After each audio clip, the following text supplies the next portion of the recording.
Welcome to the Slop Farm. Enjoy the video. You begin by opening settings and tapping Face ID and passcode so you can enroll immediately.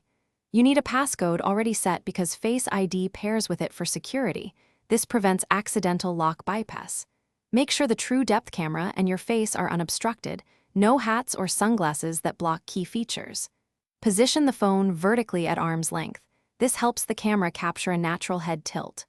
Once ready, tap Setup Face ID and follow the prompts.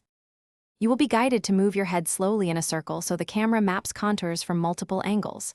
Move deliberately. Fast turns reduce accuracy, so follow the on-screen arc until the first scan finishes, then repeat for the second scan. This two-pass process builds a robust depth map, which is why small facial movements matter. Make sure lighting is even. Too much backlight or shadows can cause a failed scan. Once both scans succeed, Face ID is trained for typical expressions and angles. You finalize by enabling Face ID for iPhone unlock and any other options you want, like App Store purchases.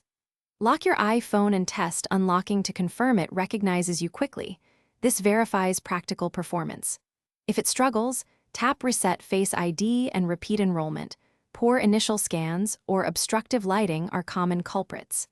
Make sure the true depth camera is clean and you hold the phone naturally. Resetting and rescanning in consistent light.